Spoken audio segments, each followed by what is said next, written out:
Nyakorongo John dakika skadha paga dek tok sa chiel mar okinyi machiegni twak e chenro mar piny okinyi makawuono en twak mabende adwaro mar mondo mi wapuonjre kaka jopiny mar mondo mi wagolo dok e itwa ahinya ne chenro mopogore mabende wajaneno kinde ka kinde samoro neno gi wang' jowi samoro bende winjo gi e Nyakalondo.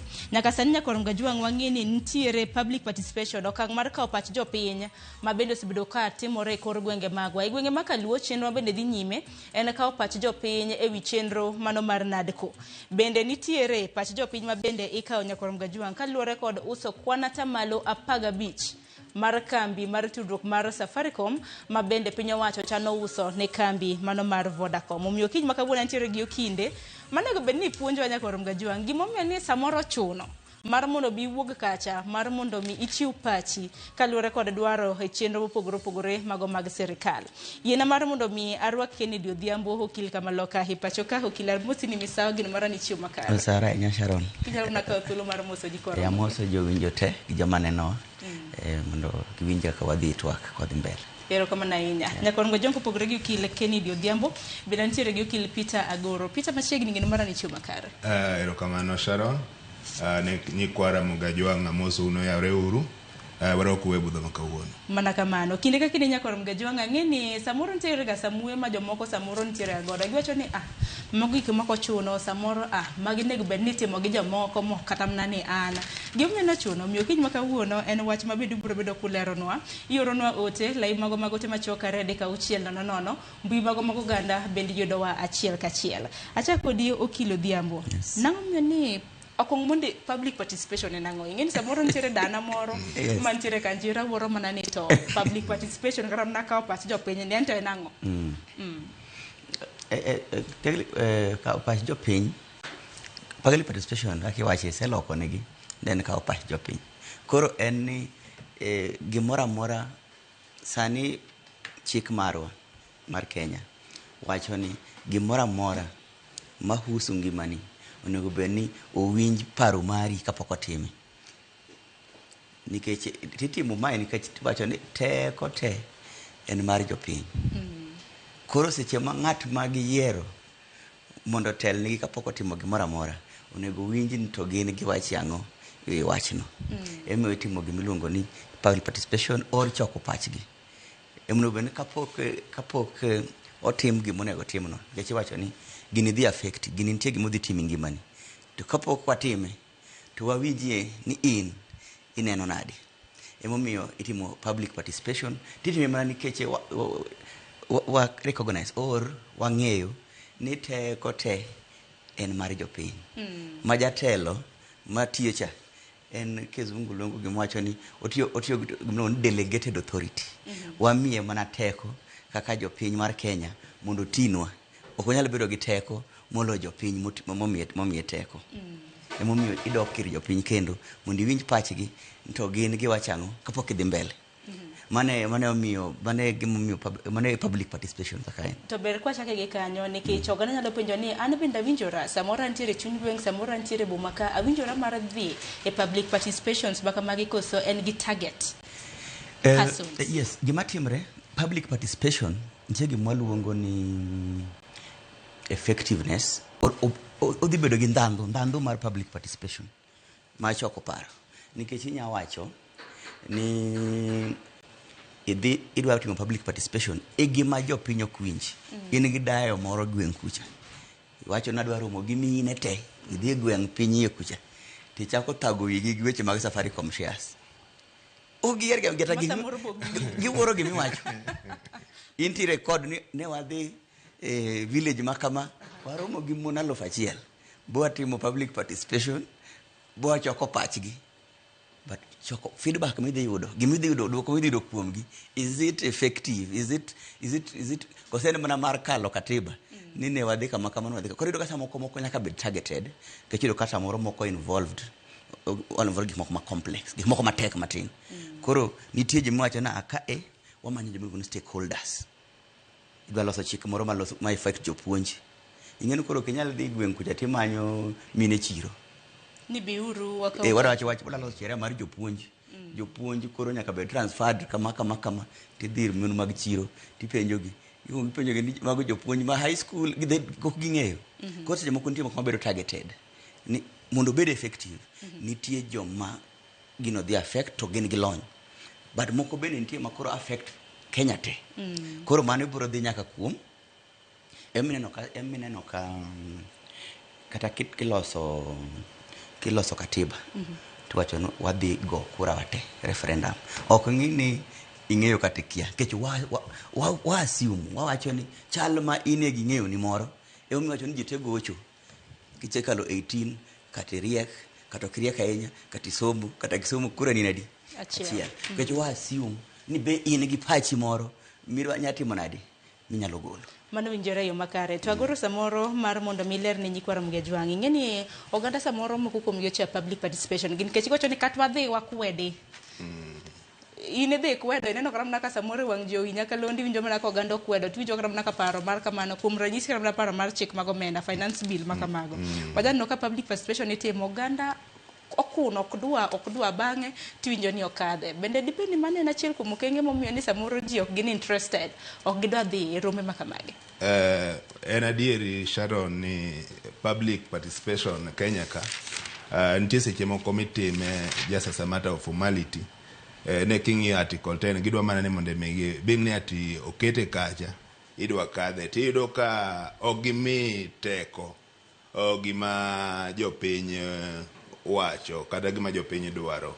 Emineno ka kinde mang'eny ka jopiny odhi e do to do wacho ni ati public participation ne ka ging'e nitie threshold ma iluongo ni public participation, not just a mere exercise of formality miluongo jomoko 10 kamoro to kawo budget moro timiyo gi soda makata mana gima dhi mbele kani mana kaka wakili owacho iyudo ka ok oloknegi kata okokete dhok ma ng'ama kawaida nyalo winjo. Public participation nyaka bed gima nigi meaning e tiende matine jogo winji ne to idhi use shares mag Safaricom to gicha ikel experts mong'ene to shares gi ginang'o. To nitie stakeholders mag Safaricom, nitie joma operate M-Pesa, joma tindo ground ma operate M-Pesa gi. Gimbe gibed involved. Te ing'iyo ne ati opogore gi ji owuoyo, ji ogo mbaka, ji okadho sa. Onego bed ing'iyo ne to kane en ward makama to majority no wachang'o gigi should be recorded. Ne pa jo pinye wan gi ji 100 to ji 30 e support kata opingo.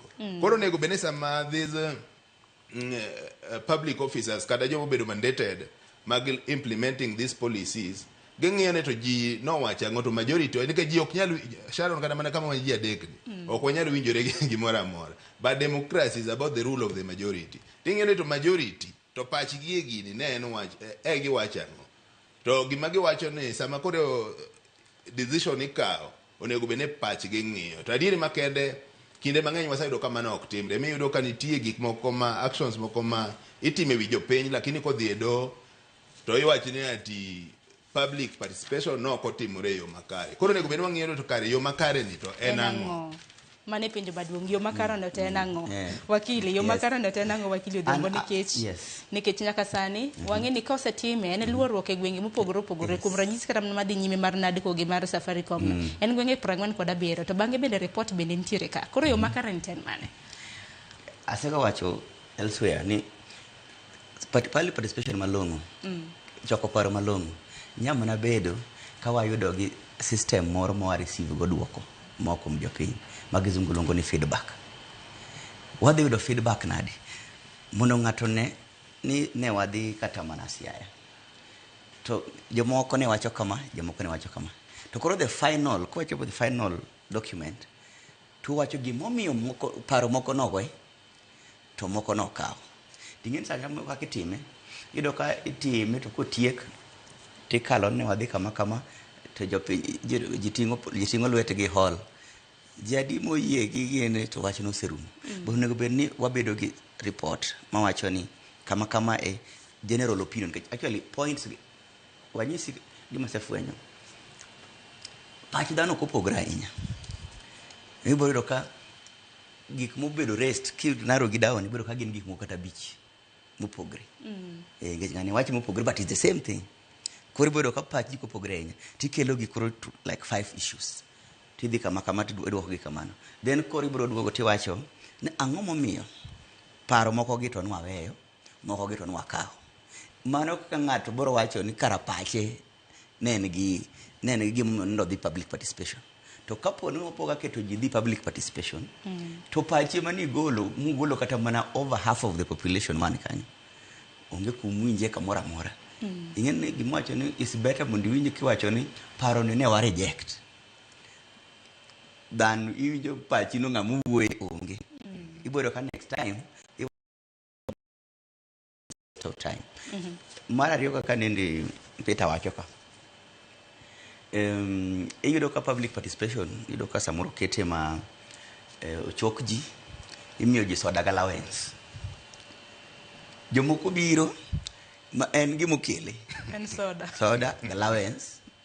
And this may timo mokwongo nikech ng'ama diyo public participation nitie gimodwaro. Iyudo ka samoro ng'ama hotel. To koso soda ne en mar lombo ganda mondo bi. Gano bende nitie, ani nyisi mi gimoro. Mara iyudo ka samoro ng'ama otelo ni public participation. Iyudo ka samoro governor motelo ne or MP or MCA. Koro ng'ato no galo ko bir public participation, ono biro siro pache MCA motelo ni gini nikech MCA no siro. Or kata senator motelo ni public participation. Koro gigi te ketho meaning mar public participation. Koro kwa nyalo bedo gi thuolo maber mar first puonjo jopiny ging'en public participation ni ang'o monego tim.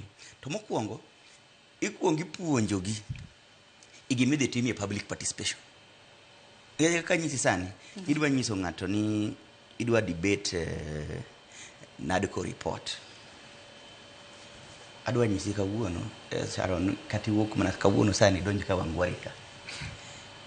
Tipenj mine ko ka ging'e gibino NADCO report. Gibro nyisi ni mano gima gikia. Joma biro ng'e NADCO report ibo yudo ka ada gin joma olony or joma ni bunge la wananchi. Dhi Jakaranda ibro winjo ka ginto ging'e NADCO report kidhi moro ma gine necha bro yudo ka ging'e wach NADCO report. But sani ang'eyo danyisi fu kompuni dano wakia gima NADCO report en. Owinjo samoro. Boko winjo. Koro kichopo ire tinyise ni ineno NADCO report nade. To ko ng'amu luor makia wacho na gino apoka winjo to chaka. NADCO report gimarach kabisa. Ok onego bedi. Are we doing proper public participation? Nyiso ni nyaka kuongo wapuonja jopiny mondo next month wadhi biro gi NADCO report. NADCO report nowacho kama. 1 month, that's mane gimitimo.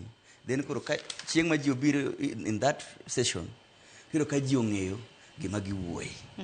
To kaka sani ko idwa dhi ni ji ni achana shares no us bei matin.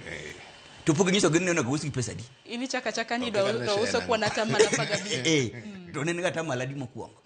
Koro ina girgo koko, people are wasting time, but kawa kuongo wapuonjo ji. Bwa nyiso gigi what it was, Vodacom en kambi makure, ng'ama uso, bas. No, brokers mano use ne ng'ano to ne dwaro brokers nikech ang'o gika ilago. To kakuri ni mocha ni ng'ato kata mana no, and you will be surprised. Nyaka jomodhi school ingeni ilony mane gimisomo. Sani kinungo daktari ka chako nyise boche shazo ko biwinji malong. Owinjo lakini ok oelewo maber. Koro ibodo ka gino public koro ira temo ng'ato makoro konyono school. Ero kama na inya kena goro mane menyalo mede wi mana hinya kaluore koda puonj mago choko pach jopiny. Apane gimonego bene jopiny ng'eyo en public participation en duty margi, it's a patriotic duty ma jopiny onego bene ng'eyo ne ati onge gimora mora policy mora ma affect the government.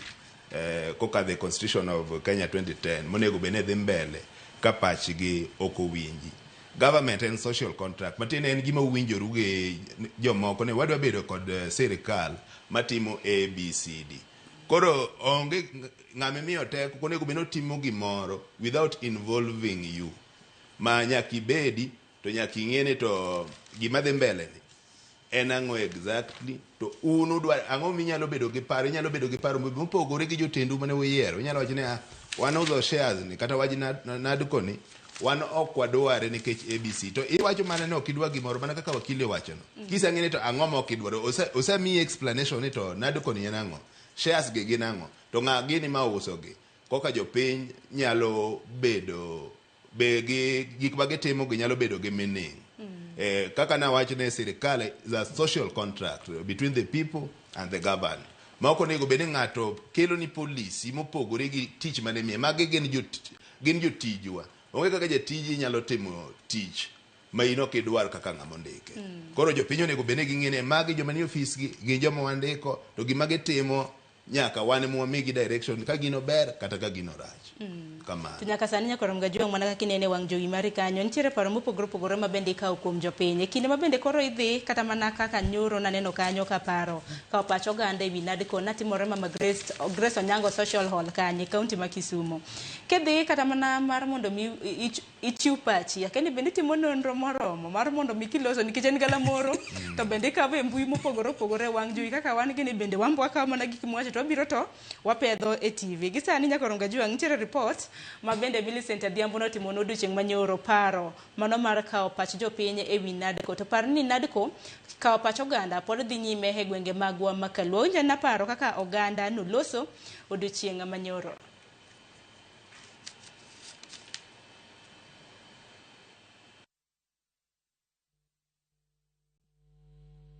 Yoturwa waseme no kiwodo wa ewacha ni peace tok chulwa waneno mali porwa tienga kaka wuodo. We talk about Singapore, we talk about Ghana, but we don't have drugs in our hospital because some people are stealing those drugs there. Magi moko kuom paro mopogore mane omienjo e kinde romo mane otimore kind jopiny gi jokanyo mar kamiti mochung'ne lipod NADCO moting'o ajenda par madongo kata the 10-point agenda mane ochwe kogno kod mosenindo Raila Odinga kaachiel gi jatend piny William Ruto e kinde winjruok margi. We are the committee overseeing the implementation of the 10-point agenda and the NADCO report. We are partnering with stakeholders who are implementing agencies for this agenda so that they can tell us how far they have gone in implementation of these key issues and what gaps might there be so that we can be able to make recommendations to unlock if there's any process that seems to have stagnated or seems to be problematic or something that needs a bit of coordination. Jopiny kane medo golo pachgi e kinde lalruok makamano ne gikawo thuolo mar yango onge mag tije ne rowere ka gikoni kamitino mondo ket agenda no e tielo manyime e lipot margi. So, as youth of Kisumu, we are sending the team from the office of the president. If you go back, tell the president that youth of Kisumu, we need employment. We don't want to say mambo ya tota. We need employment. Bende ne giyuak ni kata mana wachudo ne jogo mane ohinyore kinde ng'anyo mosekalo pachoka en wach molokore thum iwero awera to ji winjo. We are the people. Our brother was killed, our children was killed, but no compensation. The compensation should capture the Chilapa must go, Chebukati must go, the 2007, the 2013, the 2017, the finance bill. E kinde mane gitielo wach mibadhi mogoyo limtidi pachoka bende ne giseyo jotelo ni tiyo gi omenda mane bero ngima gi giwegi ka jopiny to hinyore nikech pek mar ngima to wach dhi Singapore to iwero.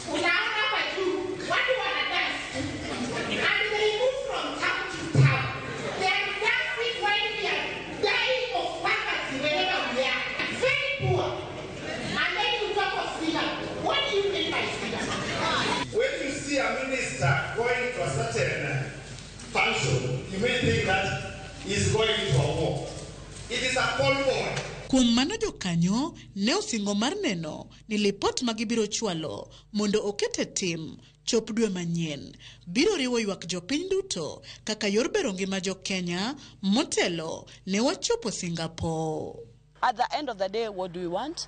We're looking at the full implementation of the NADCO report and improvement in those indicators. So even as we proceed to Singapore through Malaysia, let us also build Kenya to the point that even those countries can begin to admire. Agenda ni en ma jopiny, jakom kane pok owewa ne en very categorical ni odwani mondo weche gi okony jopiny Magi timore mana tok seneta ma Nairobi kendo jagoro maduong' mar ODM Edwin Sifuna chieng' tich ariyo jumani ne chiwo ndalo 30 mondo lipod NADCO oketie tim ma okolewo kuma ne osoko wang' kamiti mochung' ne lipodno kuom sebedo kaninde tijgi.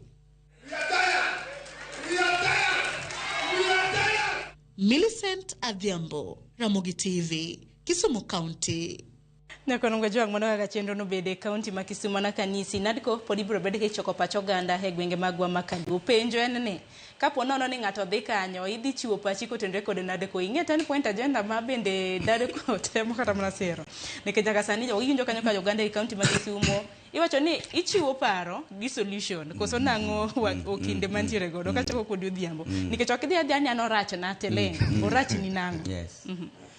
Ber timo nonro makare. Yes, iwacha dier. Kech ana winjo ka kata paro gik ma winjo kiwacho kanyo. Maybe the clip no kumakote. But ma winjo tenya kama wach mar shida mar IDPs. Wano pok na nene report no. A 10 point agenda. Pok aneno wach mar compensation for IDPs. Koro aneno ni gima ne timre kae. Nen gima iluongo ni venting session. Ng'ato ne golo lit men go e chunye kalore gi sirikal osetimone marach chakre higni machien nyaka sani. Jomoko bende wacho ni they are tired. Was that the mano kelo ji hall ni ji ol kose Yol gango. Kora paro ni gini mabende seche moko onego bed ni wa guide. Gini adwe kole nego bed gi moderators. Iweche sama timo weche mag public participation maduoki line seche ma koro okielewa gimukeli kanyo. To gimana wacho mokwongo ni jo organizers nyaka kuongo ket jo piny mondi tinyiso gi gima NADCO en. Koro sami wuoyo tiwuoyo based on gik mo wachi ka en cost of living tibiro ti address the issue of cost of living. Mabene cost of living no abwach maybe another day en gima akako dhi bedo implemented kata mana report no. Cost of living means what? Cost of living means on mogo idho. Koro watema ng'oy mogo. Gauging mara nade, ere kaka ipimo. Koro gik moko adi mbro keto kawuono mogo idho, kiny wa discuss mafuta, kiny wabro discuss majan. The next day we discuss coffee. Nengo wuothe. Yes. So how will you be addressing cost of living? I mean it's a very ambiguous statement. Moko gitu wanyawacho gi moko electoral justice, mago to kelo position ma prime minister, kelo position ma official opposition leader. Mago can be understood. But cost of living is a very complex point manoket kanyo. Koro ananeno ni moderators ema felowa, organizers kata promoters magigi ema fele jopiny. Kech ini keto japiny eno galo obiro wacho gima sirikal mar Kenya Kwanza sitimone marach ngimane. Kar mondo discuss the issue at hand. Ini winjo ngamo wacho ni position ma prime minister bro medo wage bill kata position mar official opposition leader bro konyo wanadi gero sanyi to ka ngato wacho ni the opposition side. That's what were we trying to rectify by that? Ngato wacho ni opposition okitije. Opposition okitije to onge opposition ina law waonge opposition. Asi wacho no opposition onge nikech mwachi katiba mara 2010 no koro opposition. NADCO report nete mokelo the office of the official opposition leader. Magi wono bani discuss. No neno ni koro ka katiba nwatio makosa moro mo agolo wacho opposition.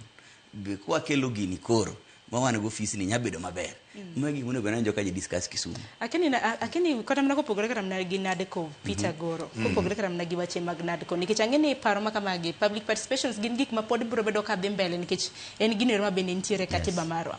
Akini kako kil paro mana ma bende di chiu ne oganda ma bende dhi kacha mar mondo mi winji duonde gi maka wan nae ka report wuok kik bed mana ni en seyo ywak gi mudo lak.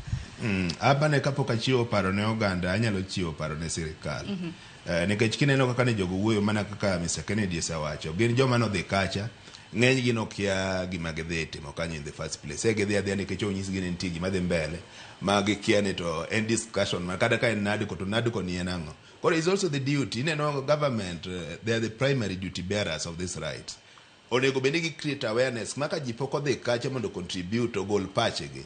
Onego bende gi biro awareness gisatimo maber.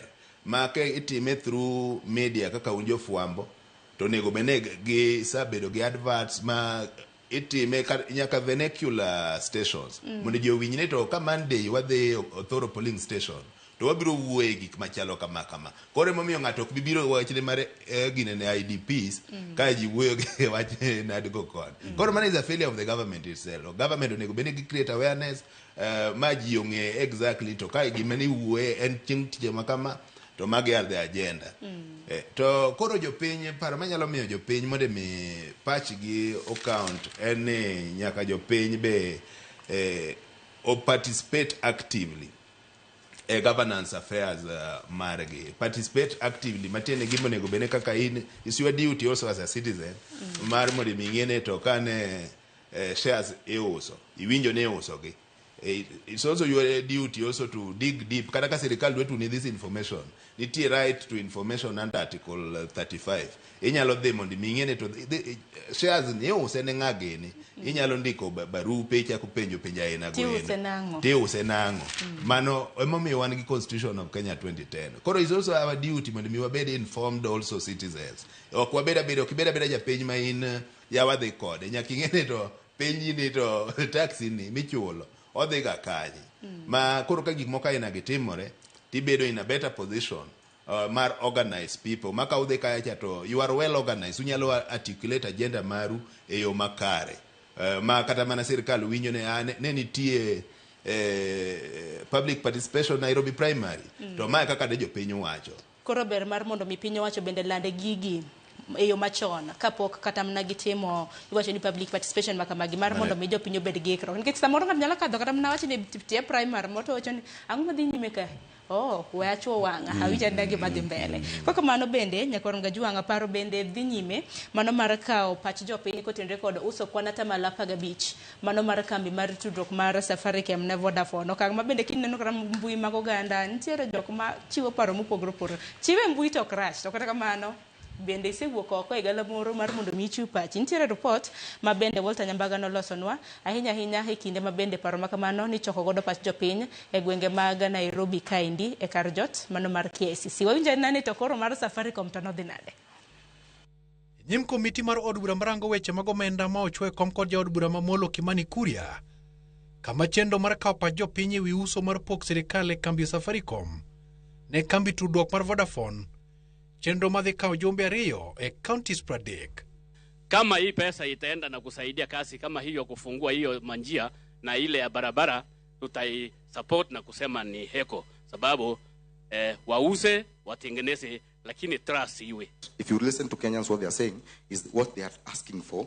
Hata wengi hawapingi. What we are asking for is accountability. Can the government assure us of accountability? Wakati wanaenda huko kusoma na hatuna pesa ya kulipia hawa watoto wetu shule na hatuna pesa hata ya kuwanunulia uniform, itakuwaje kule na walimu naye wana pesa?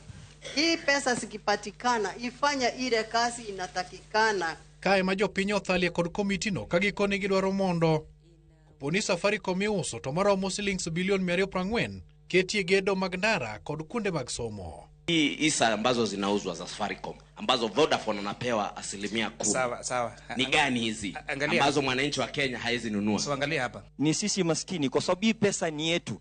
So Safaricom ikienda kuuza ile shares si pesa ya serikali bali ni pesa ya nani? Sawa. Kwa hivyo sisi tunasee kuongea kusema mimi si support. Pinyo medolero ni gin kod chich ni pesa no dwarore mondo chuogi chike moko mabiro tai makare manyalo miyo ok biti kode chudo magope kata lal kode weche mag mibadhi mamoko. Buy the shares or is the government who approach Vodafone? Because there is a price of 34 which has been put there. I guess Safaricom being a very growing company, maybe in the next 1 year, those shares will be even 50 shillings or even 60. Jokanyo dwaro ni mondo jokenya mondo bedie kod pok mamalo e kata odoko ni bei mag pok gisani osekelo achiedh nade chiro jood bura. Koro biro chungo kendo keto e tim paro mawuok kuom jopiny e lipot michan pedhi ne od bura jumbe ariyo mabiro. If this transaction has to succeed, they must see where the proceeds go, and that must be ring-fenced in law. And all those views and all the other views that you've raised, we are going, and of course the issue of equity in terms of distribution of those projects. We want that if it goes to those infrastructure projects, they need to be identified early, they need to be equitable. We want the government to invest these resources in commercially viable infrastructure projects that will bring in income to our country. Walter Nyambaga, Ramogi TV, KCC, Nairobi. Mana kamanya kor mga jogi winjo kanyo kaka paro mopogore opogore bende jopiny nochiwo kanyo heavy pok dwaro mar uso pok mar kwanata malo 15 mar kambi mar Safaricom ne Vodafone. Winjo kanyo chenro mabendi biro bedo kitime Queen thuolo mar jumbe ariyo titime e counties 30 to nek bende report bende wuok e kin thuolo makamano. Hakeni wakilo Dhiambo in bende achako diko tendre kod paro mopogore opogore. Winjo kanyo ka jopiny wacho ni kusa uso kambi mar Safaricom pesa manego bedni ose us nego bedni timo kama pachiko tendre gimago. Awinjo ka wacho ni pesa no otigo maber. Kora nakian serikali nyanyisi ni wadhi use to kwa biti kode maber. Is that such an option? Koro kaka ni wachako serikali manyo pesa mondo fund budget mare. To budget nigi so many things, nitie gik miloso, nitie salaries, nitie ano. Koro nitie gik monego los. Kata sale ma idhi timno Odimana fund part of the budget. It's about, I think, 200 billion. Odimana fund part of budget mar Kenya. Koro wach malich ni gimone go beni chako go en why angomo serikal ne dwaro pesa ni in the first place. Tangomo serikal ne nyama na yude iuso stake mare i Safaricom. Ne chako kanyo. So as to whether ni pesa ni dhitigo maber kati dhitigo marach, in serikal ani nyisi jopiny ni pesa uni, it's a simple answer. Kipenja ni anabom na yie kiwacho ni pesa ni bro tigo maber, adhi duoki na pesa ni adhi tigo maber kabisa. Asingo ni wadhi tiyo kode maber. It's a simple answer to a simple question. Main koro penjo kaka mage mana ni bedi ni penjo nikech no kinyere mana ng'at ma penjo ni nikech nantiere sew mabiro jod bura ma Kiharu Ndindi Njoro na wacho ni Safaricom kiuso ni share cheli uso sling 30 kodak en pesa matin ko so winjo kata mana ka ng'ato penjo kata mana ni pesa ni. Yes, mage gik mane be be discussed. Could we not get a better deal? Okay. Did we have to sell all this percentage? Could we wait gikailago? And angomo ne nyaka time sani angomo rem makan not kechingen shares gin gik madongore. Koro kapok iuso share emido ka share kata kinyewe kambi moro tiboro yudo kiboro redeem gi after a very long time. Nikech en gima dongo year after year. To ka at every slightest opportunity minjo ko fuki dok piny to say the shares gin koro miya uru maga ma KCB ka mano cannot work. Koro maga questions mapano ne ben serikal kongo address ni ne wadwaro gini for 1 2 3 to my was the one of the options mane wana ne waonge option mora. That is what we should be discussing, not whether that money ibro tigo maber nikech mano tuji serikal ne tigi pesa maber okono be hani mano gimi penjo. It's out of the question. Koro the real question should have been the processes ke jomoko ne wacho ni kaki use we are not agreeing with mane mondo benwa discuss. But you see now the moment okoni wawacho marach, but the moment kidwaro ga ketho gimilongo ni public participation and it is there kata kidwa ng'iyo gidwatiyo gimilongo ni divide and rule kori imanyo group maduong' mang'eny gi kia gimiwacho, then so that joma nigi ideas ma strong, their idea will not matter. Koro kata leo hangi leo mimi kati zina wasewinji gimiwacho no we've taken note. Koro iloka ikawo ng'ati dhi golo itruka na kucha urocha kuwacho gik moko mokia ni hiyo pesa itumiwe vizuri. What option do the government have? Ni kutumia vizuri. There's no other option. Because that cannot mando kimo kunyal goli Narok ni biro nyiso serikali Nairobi ni pesa no kose tigo maber. Mano gima ging'eyo, they have taken oath of office. Koro the question is jok ma nigi lony maber onego bedo kanyo. Be manyalo miyo jopiny moko bende ideas. Joma nigi lony i weche mag trading. Mage mane ibedo go to gi publicize. Kata ka media kaka un seche moko. Can you know these things are supposed to happen? Joma nigi lony i weche mag trading gi shares. Bukelo to gikuro jopiny yudo ni magi by the options available. Ang'o miyo sirikal okawo route makama. Koro kata mana ute fwambo bende koro se odhinegi kaluwore nikech ang'e ni pach jopiny en ga seche okawo thuolo malach nikech en gima nyaka mana kawo chakre okinyi nyaka mana odhiambo. Koro ute fwambo wan bende wang'e jok ma openjo penjo ma correct. Ng'e public wacho ni nitiere bende interest mar winjo ni en ang'o mana joka ka bwacho. Akani agori nene yo machal dade giminyalo medo. Hapa ni mopogore gi gima Mr. Kennedy wacho gik ma wacho ga yie godo kabisa. Ineno kani winjo audience no maber. Gin gi valid points, but giwacho point gi kapok ging'e exactly nego bene ati samane gin mondo mi gigol this point nego bene ati the government ma propose mondo mi usne Vodacom the shares osebiro ne ati wan ne wabiro gi paro mar uso shares nikech ABCD valuation report mane wan go from independent bodies chalo kama imiyo jopiny be at least they satisfy themselves to this report giwuoye gimomineno ne Mr. Kennedy notimo report Sharon nigi report magi reports mane wan go ne shares ni sani onego bed ni use pesa makama then shares miuso gin mar sirikal gin mekwa tiwacho ne to be no miji was it competitive why must it be Vodacom magi monego bed ni ji ne onego bed ni jogi penyo ne to ang'o miyo Vodacom why not Sharon ang'o mane ok omiyo wakawo gi watero gi Nairobi Exchange Security Exchange mondo mi wagirene onego bed ni ji very very clear mondo mi ing'eni nitie informed contribution ji ng'ato contribute kong'eyo ni to contribute e wach mane to kidhi adhiya kanyo cha wacho ni ati uti gi pesa maber mago gik ma obvious that's the obvious onge ng'abro nyisi ni ati pesa uni wadhi kwalo wadhi tiyo kode to ibro neno be king'iewo shares gi Sharon it's a systematic pattern during elections ibiro do ka government uso ga this kind of shares to after election bech gi ibiro duogo chien ga koro nyaka be ng'ide to the intention what is the objective ma iuso go shares gi nikech magi pesa kaka jopiny ang'o momiyo iuso gi koro magi monego bene ati koro jopiny tim nonro malong'o jopiny onego bene timo nonro malong'o then jo media gi other experts bonego bene konyo ji mondo ji owinj ne to gige gin ang'o wan gi experts dong mo meni wambe walungo makawuono dong koro drama gi bende timo Peter Watson, I think information should be out there. More information should be out there. Nikech wang ni bende wang'e ni budget ibiro bed kisomo dwe mar 6 ka finance bill bende ang'e ni public participation biro bedo kadhi counties bende gi budget mag gi japiny nyaka penji ni nene yo machal nade lakini koro nyaka oket information ni kucha what are they expecting ingen tie ng'ama bro pingo gimoro no neno kosiepne pingo or ng'at mo ng'eyo or ng'at mo hero pingo kata ja siasa but okia ni ng'ani osesomonwa ndalo mokra joka jiwacho kamano gino osesomonwa ng'ani osesomo gino wan gimo somo kanyongo oselokonwa yes so aparo ni kata nikech ang'e aro yotwak makama nikech wadonge matin dakika 10 mar mon motiek chenro naneno ka finance bill ma higa mokalo iwacho ni paro mar chik mar omenda kapok orono lokore chik nitiere kaka notem kata mana iloke kata mana dhok ma ng'ato winjo e yo makar na nitiere kata mana nyadende moro bende naneno na okelo ne wach matin kuom loko weche maket kod ma aparo ni mano ne mar sundo rawere nyalo paro mana rawere koro dhi kore ng'any nolok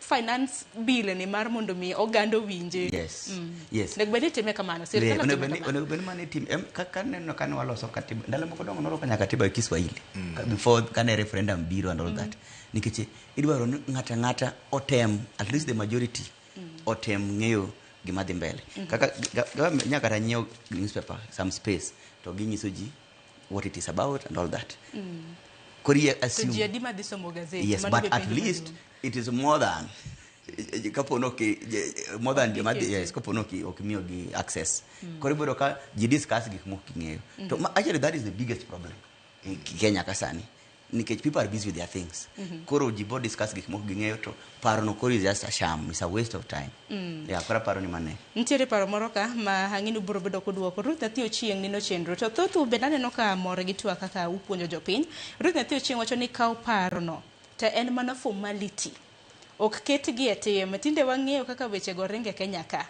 iwacho ni kata gi uso mana Safaricom te kata Singapore ji ochope ok lichni ni bora kik mule mpesa na wacho ne chenro kintiero gwach akena goro dinyisero nyathi chieng' ang'o kotende kod mane gan ok obadhe tingeni bentie percentage maduong' mag oganda moko badho un timuru tema ulanda tek na ngima yweyo apane gima jopiny onego bed ni ging'eyo ni ati gimiuso ni ok en mar ne ati ma mwandu ma jopiny to gimoro kaka Safaricom opogore gi kampuni mora mora ma en strategic public asset ma ji kano pesa gi Safaricom sani e-citizen services ichulo through Safaricom gik mang'eny sani watimo through Safaricom magini bo affect wa directly koro konego bene ati japiny wacho ne ane gini wan ok ochunowa gini ochuni nikech nitie kata mana data mari ma idhi us to a foreign entity ma Vodacom ma en company ma kumoro nono piny mano koro gigi onego bene ming'eni to is your data safe ko use ne foreign entity kata owache wa M-Pesa to ka data is not safe how safe is your M-Pesa koro magi questions monego bene be jopiny penjre kiki wach ni adira giusa gigo kochunowa jopiny nyaka ng'eni ati magi gin mwandu gi to is their duty also to protect mwandu ni ok inyal bedo gi mwandu if you cannot protect mwandu. Yes, aparo ni kaka mpita wacho no ing'eni percentage ma government stake no ne duong' nyiso ni ng'ama nigi major shareholding in an organization en gi duol moro. Yes, onya determine kata mana changes in charges. Nikech en gi percentage maduong' kacha. To sama koro sirikandu onge duol in organization une marand economy mar Kenya. En gima lich matin. Koro aparo ni though joma ng'eny neno ni gimoko affect. Odhi affect yes mbele. Nikech there are small things madhi medo costs moko machielo here and there. Koro ng'eny ji neno ni so long as it has not reached my door. Or they're assuming it has not reached your door. Or kono kubedini abedo concerned. And that's why you see katasani ka jidiko kutambulu. Iboro fonyo nitie joma ng'eny. Mabendo could be waste their time. They go. Nkachano kono kata mana ka ombulu bende zani timbele chenro timbele. True. Ngamo yerno anu. Abretiyogo. Anado andru care. So that is also something that is there. But I think no wadwok geno kuom jopiny nigi giratiro kendo onego bed ni gibedo gi duol iweche ma governance mar piny margi. Iwacho ni onge moselalo wanyalo mana bero mabiro kata kamano kwatieko agoro gi wach ni mogik moro wach madini her mar mondo mi jopiny ong'e gimomiyo ni kawo pachgi to nang'o miyo nego bedi giwuok oko ok ni koro en mar keto seche to en mar keto gimoro mar mondo mi olose chik mar mondo mi jopiny oyud godo fuong'ruok. Sharon, pacha mogik ne jopiny gima jopiny nyaka ng'e ni ati katiba marwa 2010 omiyo gi teko mang'eny. Ne power belongs to the people to any decision ma itiyo kod nying gi mondo mi government obed godo pachgi nyaka bedi mane ok ng'iyo article 10 of the constitution emomiyo noket this public participation then sheria ogolo kaka pes jopiny onego bene tiyo king'iyo article 201 and 227 kaka public finance kaka onego bene gigi bedo managed onego bene jopiny ng'ene ati ma en pesa gi to pesa gi onego bene gibedo gi ratiro mar ng'eyo kaka pesa gi tiyo onego bene gibedo gi ratiro mar ng'eyo ni to ka assets mag gi kaka Safaricom iuso ti iuse nang'o to be nitie options ma available minyalo tigo mopogore gi uso these public assets. Koro kik jopiny bede ka gin gi ne ati nitie jotelo moro kacha magiketo geno gi kuome ma ok gidwa participate e matters ma affect their daily life. Obede wache mag yiero sani wawuoye wach mar NADCO en obro report ni bro konyo kaka wa conduct elections wawuoye cost of living. Koro jopiny onego bene wabed active citizen. It's also a patriotic duty mande mi wa participate e gimoro amora mo affect to wang'ene ati the power is with the people, the power jopiny is a social contract ma jopiny maloso gini to gisurrender ne joge their leaders delegate negi powers mar timo gigi to ka gitimo gi e yo ma ok kare to wan be gi ratiro emomiyo ket this public participation mondo wakwer ne gigi wan ok wadwagi to kiudhi against kata e tok gima jopiny dwaro to there should be the consequences. Matine wanye jopiny moketo ji e telo onego be ni golo ng'ata madhi e paro mopogore gi ma un godo kaka jopiny onego be ne ugolo e telo. Erokamano ahinya. Odhiambo gi wachni mogik in bende. An katieko aparo ni jopiny nyaka ng'e teko margi, nyaka giwe wach mar ni sisi ni wanyonge, hatuna uwezo kabisa. They need to know ni gin gi teko mar kwero gimoro. Koro geno gi oduogi. To sirikal bende nyaka duok geno kuom jopiny. Ing'e ni samoro yudo ka gik moko kelo tabu nikech ng'ato onge geno kuomi. Ing'e nyathi marach kati mondo mana chiewi dwa dhi tich. Mamu pe ichiew chon dwa dhi kuro. Gajo ng'e gima nyala liot. Koro aparo ni duoko geno en gima muhimu kabisa kuom sirikal. Jopiny bende obed gi geno ni wabiro dhi mbele nikech gimoro ka gimoro chakre gi step achiel. Democracies masani dongo mobedo built maber. Gibeno chopo kuma, by the way, na wuoyo gi osiepa ma ja Nigeria. No nyisa owuoro gi omedo Kenya complain. Nikech gin pod geno gin margi pod chien matin. Constitution katiba. Katiba margi ng'ango pod ni chien matin. But gido ka marwa sani osesudo mbele. Koro aparo ni jo Kenya wang'i kaka wanya tiyo gi chika ma wan go sani mondo wadongre wasud mbele. Odhi bedo gi challenges mage, but in the next years kata ma next generation. The next generation will build from what we created. Gimwaloso sani no. Mwachako sani, mwachako kwa doubt, ginok nyalre. Then now we have reached a point where we have achieved it. Where now public participation will be more structured, will be better. Koro jopiny obedo gi geno wang'e ni mbele kucha dhi bedo maber mana ko wachako sani. Yes, koro ken ni kikwa tem waweya, no, it has to start from somewhere. Erokamano ahinya. Mano paro maliw mabende uchiwo okil Peter Goro kanyakla kod okil Kennedy Odhiambo. Gino erokamano ahinya kuom yuoro e twak okinyi makawuono kuom puonjo jopiny. Japiny ageno ni iwinjo gi iti tineno gi wang'i donge. Koro kinde mabende koro luongo mar mondo michok pach oganda kata mana kine chiro kacha to koro luongi niero. Koro idwaro stakeholders mag chiro kanyo biuru owinjo ni na pachu koro woguru oko ko thuolo makende mar neno ni pachu oket e report. Kokamano oseromo kanyo sari mar okinyi gi kanyo bende makelo we giko mar chenro mano mar piny gisane mabiro en chenro mar ng'e jothumbewa kawuono en chieng' tich abich. Ano kanyo ka Solomon Atito nodadho wendo entiere gi jathum mong'ere kaka Sami Kijana mane mowi godo e chenro mano mar ng'e jothumbewa. Uritur basani nyinga Sharon Ong'aw.